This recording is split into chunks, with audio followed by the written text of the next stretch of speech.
الرحمن الرحیم۔ محترم تلاش منزل چینل کے ناظرین، السلام علیکم ورحمۃ اللہ وبرکاتہ۔ آج میں آپ کے سامنے جو موضوع لے کر حاضر ہوا ہوں وہ ہے شب برات قرآن و سنت کی روشنی میں۔ آج کے دور میں جب کہ علم کی کرنیں ہر گھر میں پہنچ چکی ہیں، ایسے دور میں شریعت کا کوئی بھی عمل بلا تحقیق اور کتاب و سنت سے ثبوت کے بغیر کرنا سراسر بدعت اور گمراہی ہے، اور گمراہ لوگوں کا ٹھکانہ آپ کو معلوم ہے۔ انہی میں سے ایک 15 شعبان المعظم ہے، جس دن بہت سے بدعات و خرافات انجام دیے جاتے ہیں۔ 15 شعبان کی رات کو لوگ شب برات کے نام سے موسوم بھی کرتے ہیں۔ آئیے ہم شب برات کی حقیقت کو جاننے کی کوشش کرتے ہیں۔ شب اور برات دو الگ الگ الفاظ ہیں۔ شب فارسی زبان کا لفظ ہے جس کا معنی رات ہے، اور برات کے معنی عربی، اردو اور فارسی میں الگ الگ ہوتے ہیں۔ برات کے معنی عربی میں بیزاری، نفرت اور لا تعلقی ہیں، لا تعلقی کے ہیں، جیسا کہ اللہ تعالیٰ سورۃ البقرہ میں ارشاد فرماتا ہے: اعوذ باللہ من الشیطان الرجیم، بسم اللہ الرحمن الرحیم، وقال الذین اتبعوا لو ان لنا کرة فنتبرأ منهم كما تبرؤوا منا كذلك يريهم الله اعمالهم حسرات عليهم وما هم بخارجین من النار۔ سورۃ البقرہ آیت نمبر 167۔ ترجمہ ہے: اور یہ بیزاری دیکھ کر مشرک پیروکار کہیں گے، کاش ہمیں دنیا میں جانے کا ایک موقع مل جائے تو ہم بھی ان سے بیزاری ظاہر کریں گے جیسے انہوں نے آج ہم سے بیزاری ظاہر کی ہے۔ یوں اللہ انہیں ان کے اپنے اعمال انہی پر حسرت بنا کر دکھائے گا، اور وہ کسی صورت بھی دوزخ سے نکل نہیں پائیں گے۔ اور دوسری جگہ سورۃ التوبہ میں اللہ تعالیٰ ارشاد فرماتا ہے: براءۃ من اللہ ورسولہ الی الذین عاہدتم من المشرکین۔ سورۃ التوبہ آیت نمبر 1۔ ترجمہ: اللہ تعالیٰ اور اس کے رسول کی جانب سے ان مشرکوں کی طرف سے بری الذمہ ہونے کا اعلان ہے جن سے تم نے معاہدہ کیا ہے۔ تو آپ صلی اللہ علیہ وسلم نے مشرکین سے جو وعدہ کیا تھا، اس آیت میں براءۃ من اللہ سے مراد یعنی بری ہونے کے ہیں، دور ہونے کے ہیں۔ تو آپ نے دیکھا کہ ان دونوں آیتوں میں برات کے معنی بیزاری لیا گیا ہے۔ اسی طرح اردو میں برات بغیر حمزہ کے بولا جائے تو اس سے مراد وہ جلوس ہے جو دلہا اپنے ساتھ شادی کے لیے لے کر جاتا ہے، اور فارسی زبان میں برات کے معنی حصہ، نقد اور تقدیر وغیرہ کے ہیں۔ تو ان خلاصوں سے یہ پتہ چلتا ہے کہ برات کا لفظ جو اردو میں استعمال ہوتا ہے وہ خالص عربی نہیں بلکہ وہ غیر عربی لفظ ہے۔ اب یہ بات پائے تکمیل کو پہنچ چکی کہ شب برات کے الفاظ عربی نہیں غیر عربی ہیں، اور اس میں تصنع اور بناوٹی ہونے کا پختہ ثبوت ہے۔ اور یہ بات اظہر من الشمس ہے کہ قرآن اور حدیث عربی زبان میں ہے، نہ کہ فارسی میں اور نہ ہی اردو میں۔ اس لیے جو بھی الفاظ شرعی حکم ثابت کرنے کے لیے دلائل کے طور پر پیش کیے جائیں وہ عربی میں ہو اور وہ قرآن و سنت سے ماخوذ ہو۔ محترم ناظرین، شب برات کی اگر دین میں کوئی حیثیت ہوتی تو اس کا نام عربی میں لیلۃ البراءہ سے کہیں نہ کہیں موسوم کیا جاتا۔ بعض حضرات یہ غلط فہمی لوگوں کے اندر پھیلاتے ہیں کہ سورۃ الدخان میں ذکر کردہ آیات سے 15 شعبان کی رات کو شب برات کی دلیل کے طور پر پیش کرتے ہیں اور اس رات کی بڑی اہمیت و فضیلت بتاتے ہیں۔ ذرا آپ بھی وہ آیات سماعت فرمائیے۔ اللہ تعالیٰ قرآن مجید میں فرماتا ہے: حامیم والکتاب المبین انا انزلناہ فی لیلۃ مبارکہ انا کننا منذرین فیہا یفرق کل امر حکیم۔ سورۃ الدخان آیت نمبر 1 سے 14۔ ترجمہ ہے قسم اس وضاحت والی کتاب کی، یقیناً ہم نے اسے بابرکت رات میں اتارا ہے، بے شک ہم ڈرانے والے ہیں، اسی رات میں ہر ایک مضبوط کام کا فیصلہ کیا جاتا ہے۔ اس آیت میں مذکور بابرکت رات لیلۃ مبارکہ سے مراد شب قدر یعنی لیلۃ القدر ہے، جیسا کہ دوسری جگہ اس کی وضاحت موجود ہے۔ اللہ تعالیٰ قرآن مجید میں فرماتا ہے شہر رمضان الذی انزل فیہ القرآن، البقرہ آیت نمبر 185، رمضان کے مہینے میں قرآن نازل کیا گیا۔ اور دوسری جگہ اللہ تعالیٰ ارشاد فرماتا ہے انا انزلناہ فی لیلۃ القدر، سورۃ القدر، ہم نے یہ قرآن شب قدر میں نازل فرمایا۔ یہ شب قدر رمضان کے عشرہ اخیر کی پاک راتوں میں سے ہی کوئی ایک رات ہوتی ہے۔ یہاں قدر کی اس رات کو بابرکت رات قرار دیا گیا ہے۔ اس کے بابرکت ہونے میں کیا شبہ ہو سکتا ہے کہ ایک تو اس میں قرآن کا نزول ہوا، دوسرے اس میں فرشتے اور روح الامین کا نزول ہوتا ہے، تیسرے اس میں سارے سال میں ہونے والے واقعات کا فیصلہ کیا جاتا ہے، چوتھا اس رات کی عبادت 1000 مہینے یعنی 83 سال 4 ماہ کی عبادت سے بہتر ہے۔ بعض لوگوں نے لیلہ مبارکہ سے شعبان کی 15ویں رات مراد لی ہے، لیکن یہ صحیح نہیں ہے۔ جب یہ قرآن کی نص صریح سے قرآن کا نزول شب قدر میں ثابت ہے تو اسے شب برات مراد لینا کسی طرح بھی صحیح نہیں ہے۔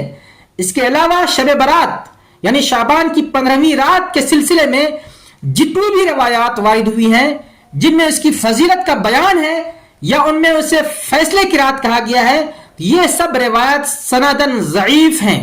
یہ قرآن کی نص صریح کا مقابلہ کس طرح کر سکتی ہیں؟ اب آپ اچھی طرح سمجھ گئے ہوں گے کہ لیلہ مبارکہ سے مراد لیلۃ القدر ہے، نہ کہ شب برات۔ اب آئیے ہم شب برات کی عبادات کے بارے میں جانتے ہیں۔ تو آپ کو بتا دوں کہ اس رات میں جو خاص عبادات اور نوافل کا تذکرہ کیا جاتا ہے وہ صحیح احادیث سے ثابت نہیں ہے۔ اس ضمن میں جتنی بھی روایات بیان کی جاتی ہیں وہ سب کے سب من گھڑت اور جھوٹی اور ضعیف ہیں اور وہ صحت کے معیار پر کامل نہیں اترتی۔ شعبان معظم کی 15ویں شب کے بارے میں یہ بات بھی کہی جاتی ہے کہ اسی دن تقدیریں اور موت و حیات اور رزق کی تقسیم کے فیصلے وغیرہ لیے جاتے ہیں۔ تو میں نے اس سلسلے میں قرآنی آیات اور صحیح احادیث ڈھونڈنے کی کوشش کی تو مجھے پتا چلا کہ یہ بات کہیں سے ثابت نہیں ہے، کیونکہ قرآن مجید کے ایک آیت سے پتا چلتا ہے کہ انسان کی پیدائش سے پہلے ہی اس کی زندگی اور موت کے فیصلے وغیرہ لکھ دیے جاتے ہیں۔ اللہ تعالیٰ سورہ آل عمران آیت نمبر 145 میں ارشاد فرماتا ہے وَمَا كَانَ لِنَفْسٍ أَن تَمُوتَ إِلَّا بِإِذْنِ اللَّهِ كِتَابًا مُؤَجَّلًا وَمَن يُرِدْ ثَوَابَ الدُّنْيَا نُؤْتِهِ مِنْهَا وَمَن يُرِدْ ثَوَابَ الْآخِرَةِ نُؤْتِهِ مِنْهَا وَسَنَجْزِي الشَّاكِرِينَ۔ اور اللہ کے حکم کے سوا کوئی مر نہیں سکتا، ایک وقت مقررہ لکھا ہوا ہے، اور جو شخص دنیا میں بدلہ چاہے گا ہم اسے دنیا ہی میں دے دیں گے، اور جو شخص آخرت میں بدلہ چاہے گا ہم اسے آخرت میں دیں گے، اور ہم شکر گزار کو جزا دیں گے۔ اسی بات کو حضور اکرم صلی اللہ علیہ وسلم نے یوں ارشاد فرمایا ہے کتب اللہ مقادیر الخلائق قبل ان یخلق السماوات والارض ب50,000 سنہ، صحیح مسلم حدیث نمبر 6748۔ اللہ کے رسول صلی اللہ علیہ وسلم نے ارشاد فرمایا کہ اللہ تعالیٰ نے زمین اور آسمان کی پیدائش سے 50,000 سال پہلے ہی سب کی تقدیریں لکھ دی تھیں۔ 15ویں شعبان کی رات کے متعلق یہ بات بھی کہی جاتی ہے کہ کیا اس رات کو لوگوں کے نامہ اعمال اللہ کی بارگاہ میں پیش کیے جاتے ہیں؟ دوسری بات یہ کہ کیا 15 شعبان کا روزہ رکھنا کسی صحیح حدیث سے ثابت ہے؟ بہت ہی ریسرچ کرنے کے بعد مجھے جامع ترمذی میں یہ حدیث ملی ہے کہ ہفتے میں 2 دن سوموار اور جمعرات کو انسانوں کے اعمال نامے اللہ کے سامنے پیش کیے جاتے ہیں، اسی لیے سوموار اور جمعرات کو روزہ رکھنا آپ صلی اللہ علیہ وسلم کو پسند تھا۔ حدیث سماعت فرمائیں عن ابی ہریرہ رضی اللہ عنہ مرفوعا تعرض الاعمال یوم الاثنین والخمیس فأحب أن يعرض عملي وأنا صائم.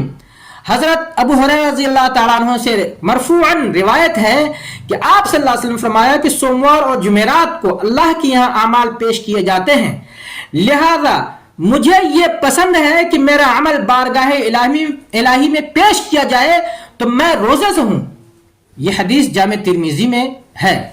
ایک اہم بات یہ کہی جاتی ہے کہ اللہ تبارک تعالیٰ 15 شعبان کی رات کو دنیا آسمان پر نزول فرماتا ہے اور پھر آواز لگاتا ہے کوئی مجھ سے مدد مانگنے والا جس کی میں مدد کروں، ہے کوئی گناہ بخشوانے والا کہ میں اس کو بخش دوں، وغیرہ وغیرہ.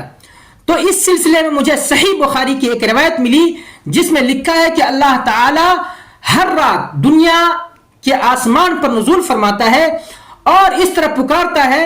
وہ حدیث سماعت فرمائیے.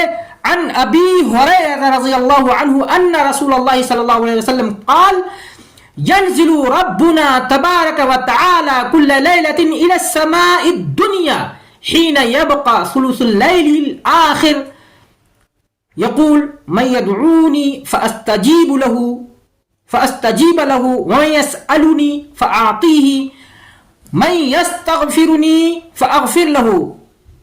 صحیح بخاری حدیث نمبر 1145. حضرت ابو ہریرہ رضی اللہ تعالیٰ عنہ سے روایت ہے کہ رسول اللہ صلی اللہ علیہ وسلم نے فرمایا کہ ہمارا رب تبارک و تعالی ہر رات کے آخری حصے میں دنیا کے آسمان پر نزول فرماتا ہے اور پکارتا ہے کون ہے جو مجھ سے دعا کرے کہ میں اس کی دعا قبول کروں، کون ہے جو مجھ سے مدد مانگے کہ میں اسے عطا کروں، کون ہے جو مجھ سے بخشش طلب کرے میں اسے معاف کر دوں. اب رہی بات 15 شعبان کی رات کو قبرستان جانا کیسا ہے، اس کا ثبوت احادیث میں ملتا ہے یا نہیں، تو میں نے بہت سی احادیث کا مطالعہ کیا تو اس نتیجے پر پہنچا کہ 15 شعبان کی رات کو خاص اہتمام کے ساتھ قبرستان جانا کسی حدیث سے ثابت نہیں ہے. جہاں تک قبرستان میں جا کر قبر والوں کے لیے دعائیں مغفرت کرنے کی بات ہے، وہ تو اپنے گھر میں رہ کر اور مسجد میں اور کہیں سے بھی ان کی مغفرت کی دعائیں کی جا سکتی ہیں.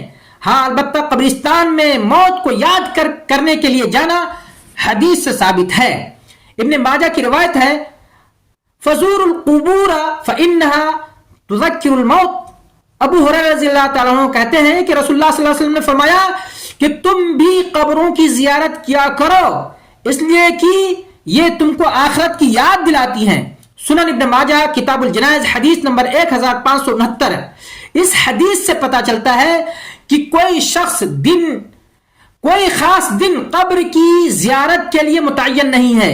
اس کے علاوہ اور بھی بہت ساری احادیث ہیں جس میں قبرستان جا کر موت کو یاد کرنے کی بات کہی گئی ہے، لیکن جب ہم اپنے معاشرے پر نظر ڈالتے ہیں تو پتہ چلتا ہے کہ 15 شعبان کی رات کو لوگ پوری رات قمقمے جلاتے ہیں، موم بتیاں قبروں پر جا کر جلاتے ہیں، پورا قبرستان جگمگ جگمگ کرتا ہے اور اس موقع پر قسم قسم کے حلوے بنائے جاتے ہیں اور 15 شعبان کو عید کی طرح لوگ مناتے ہیں اور اس رات کو پٹاخے بھی پھوڑے جاتے ہیں جو غیروں کا طریقہ ہے اور نہ جانے کیا کیا بدعات و خرافات کا بازار گرم کیا جاتا ہے. اللہ تعالیٰ سے دعا ہے کہ اللہ تبارک و تعالی ہمیں اور تمام امت مسلمہ کو، امت محمدیہ کو صحیح صریح اور دین و شریعت سے ثابت شدہ حدیثوں پر عمل کرنے کی توفیق عطا فرمائے اور ہمیں بدعات و خرافات سے بچائے. آمین ثم آمین.